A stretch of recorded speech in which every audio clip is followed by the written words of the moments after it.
Hello dear children.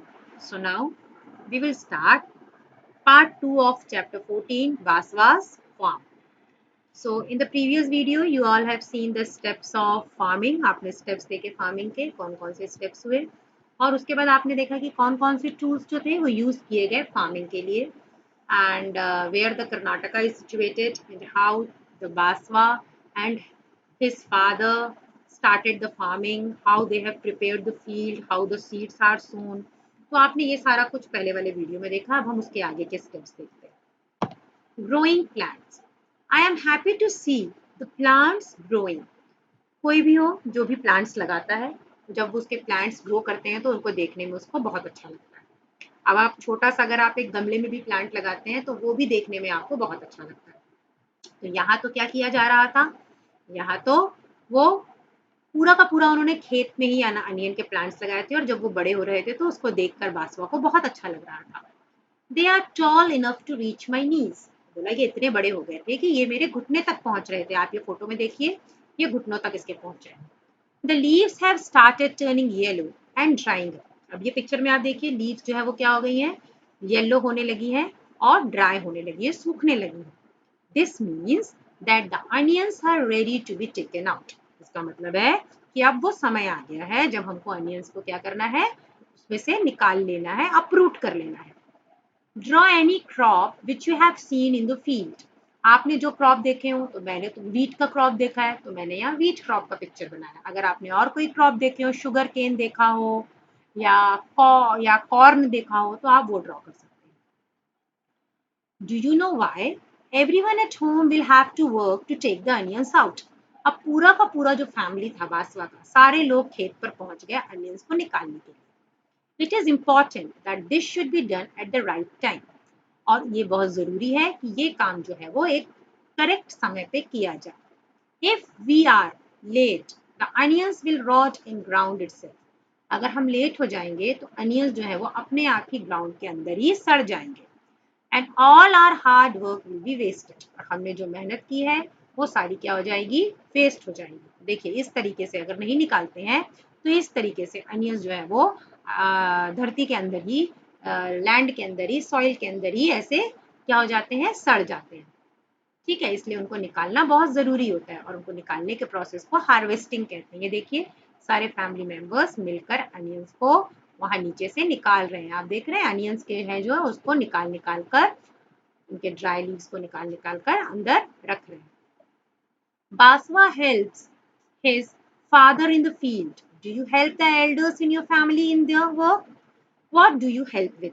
Basava अपने father को field में मदद कर रहा था, तो क्या आप भी अपने एल्डर्स की मदद करते हैं? कैसे? Yes, I help my mother in cleaning the house and serving food to all.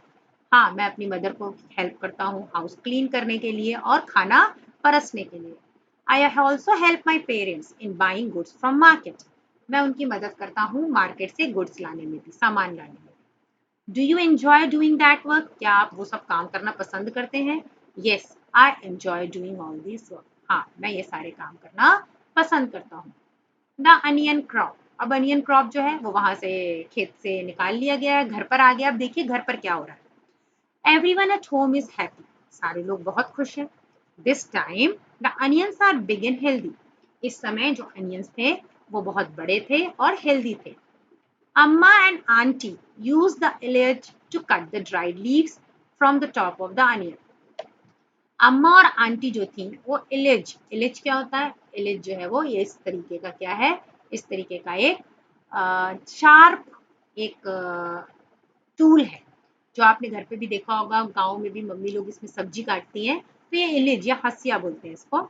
तो amma and aunty use the इलेज to cut the dried leaves from the top of the onion. आप देखिए ये इलेज रखा हुआ है और वो उसके ऊपर की जो ड्राई लीव्स है वो यहाँ पर काट रही हैं. The edge is sharp and you have to be careful not to cut your fingers. Alleged बहुत शार्प होता है और उस समय बहुत केयरफुल होना होता है, नहीं तो फिंगर कट सकती है. Appa and uncle fill the sacks with onion. अप्पा और अंकल जो देखिए यहाँ पर जो है अनियंस को सैक्स में, गनी बैग्स में भर रहे हैं. Appa will take them in a truck to sell in the big market. अप्पा इनको सबको पैक करके कहाँ ले जाएंगे, बिग मार्केट में. तो आपने अभी तक क्या स्टेप्स देखे, पहले सोइंग का, उस प्रिपरेशन ऑफ फील्ड, उसके बाद सोइंग, फिर adding of manure fertilisers, irrigation, weeding, उसके बाद फिर हार्वेस्टिंग, कटिंग। अब ये हार्वेस्टिंग के बाद जो ये प्रोसेस हो रहा है जिसमें कि इसकी सूखी पत्तियों को हटाया जा रहा है, तो ऐसा ही प्रोसेस जो होता है जब बहुत सारा अनाज जैसे गेहूं होता है या और होता है, तो खेतों में क्या, अनियन के लिए तो नहीं, बाकी अनाजों के लिए क्या किया जाता है, खेतों में थ्रेशर्स एक मशीन होती है जो लगाई जाती है, जो उसका ड्राई भूसा होती है वो उसको कट करती है, और जो अनाज है, जो क्रॉप है, चाहे वीट हो चाहे राइस हो, उसको वो अलग रखती है। तो वो थ्रेशिंग का एक स्टेप होता है, और उसके बाद ये जो स्टेप जो इनके अंकल और अंकल कर रहे हैं, दैट इज स्टोरिंग, स्टोरेज। वो इसको स्टोर कर रहे हैं, और स्टोर करके वो बड़े मार्केट में लेकर जाकर बेचेंगे। तो मार्केट में इस तरीके से, ये अनियन देखिए इस तरीके से गनी बैग्स में भरे हुए रखे हुए हैं, और लोग लाकर इनको यहाँ बेच रहे हैं। जो स्टेप्स है फार्मिंग के हम रिकॉल करते हैं। First is preparation of soil, soil को प्रिपेयर करना। सेकेंड इज सोइंग, बीज को बोना। Adding manure and fertilisers, irrigation मतलब सिंचाई करना। वीडिंग मतलब अनवांटेड प्लांट्स को निकालना। हार्वेस्टिंग मतलब कट करना जो भी हमारा क्रॉप है उसको। थ्रेशिंग मतलब उस क्रॉप को जो मेन हमारा जो है अनाज है उसको, उसके जो सूखा हुआ जो प्लांट है उससे उसको दूर अलग करना, थ्रेशिंग। और फिर गनी बैग्स में भरना, स्टोरिंग। अब हम क्वेश्चन आंसर्स देखते हैं। Why is Basava not able to attend school for some days? Basava कुछ दिनों तक स्कूल क्यों नहीं गया? Basava is unable to attend school for some days because he has to help his father in collecting onion from the field, क्योंकि उसको अपने father को मदद करनी थी अनियन को कलेक्ट करने के लिए। Are there any field near our house? What is grown there? क्या आपके घर के पास कोई फील्ड है? तो उसमें क्या ग्रो करते हैं? Yes, there is a field near my house. Some vegetables like tomatoes, mint, green chilies and onions are grown there. हाँ, मेरे घर के पास भी है, वहां पर आपने कभी आप जाते हो तो आप देखेंगे छोटे छोटे फार्म्स होते हैं, वहाँ टोमेटोज, मिंट मतलब पुदीना, हरी मिर्च, ये सब ग्रो किया जाता है। Baswa's appa takes the onion to the market in a truck. Think, how would fruits and vegetables be taken to another place if there were no proper roads? Basava के father जो है वो ट्रक में भरकर कहाँ लेकर जा रहे हैं अनियंस को? मार्केट में। आप सोचिए अगर रोड्स नहीं होती तो क्या होता? If there were if there were no roads, then fruits and vegetables would be taken to another place by rickshaw, cycle, bullock cart, donkey. तो रिक्शा में या साइकिल में या बुलक कार्ट में या ठेले में, है ना, उसमें इसको ले जाया जाता। What kind of vehicles are used to carry fruits and vegetables? Draw the picture of one of these vehicle in your car. Vehicles like tempo, tractor, truck, ठेला, rickshaw are used to carry fruits and vegetables. आपने देखा होगा fruit में ठेले में लेके आते हैं, और कहीं शॉप होती है तो वहाँ टेम्पो, ट्रैक्टर में। तो आप इसमें से जो भी आपको इजी लगे वो आप अपनी नोटबुक में बना सकते हैं। Given here are the pictures of some implements used by Baswa's family. Write the names of these implements. Also write what these are called in your area. What work are they used for? अब कुछ pictures यहाँ पर कुछ implement दिखाए थे, आपको उनके नाम लिखने, उनका वर्क लिखना और उनको क्या बोलते हैं। जैसे सबसे पहला ये जो है इट इज कुरीज, इसको यहाँ कुरीज बोला था। हमारे एरिया में इसको हल बोला जाता है, और इंग्लिश में प्लॉ। और इसका वर्क है ploughing of field, ploughing of field या लूजनिंग ऑफ सॉइल, कुछ भी, ploughing of field. Generally ploughing के लिए फरोज बनाने के काम में आता है। Second is Khunti, this is Khunti, इस चैप्टर में खुंती बोला है। हमारे एरिया में इसको कुदाल बोलते हैं। इसका काम है लूजनिंग ऑफ सॉइल, ये सॉइल को लूज करता है।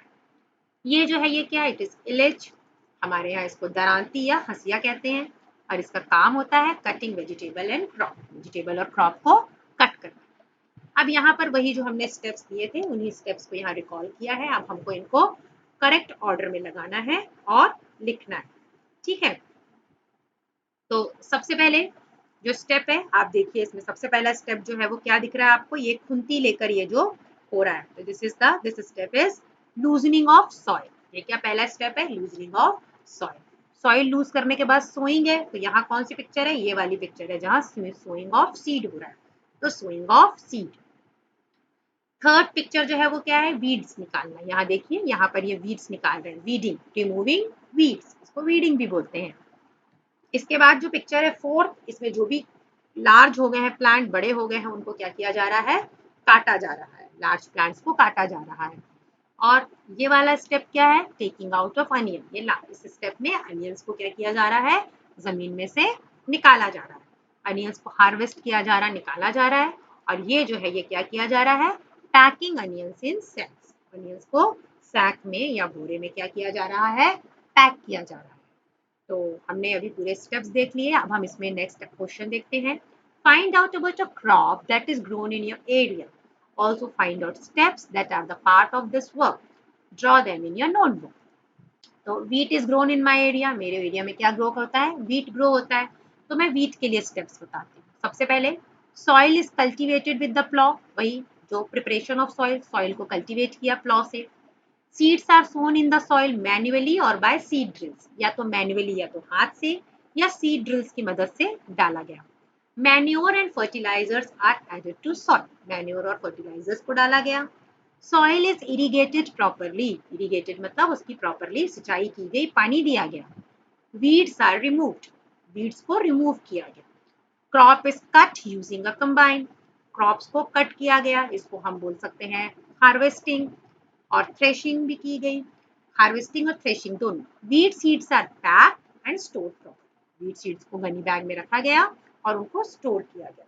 तो ये सब जो है हमारा पूरा जो है वो किसके बारे में था, क्रॉपिंग के बारे में था, और उसके बारे में थी कि कौन कौन सी आपकी स्टेप्स हैं। ठीक है, तो चलिए हमारा चैप्टर यहाँ खत्म होता है। Thank you, stay tuned for the next video. God bless you all.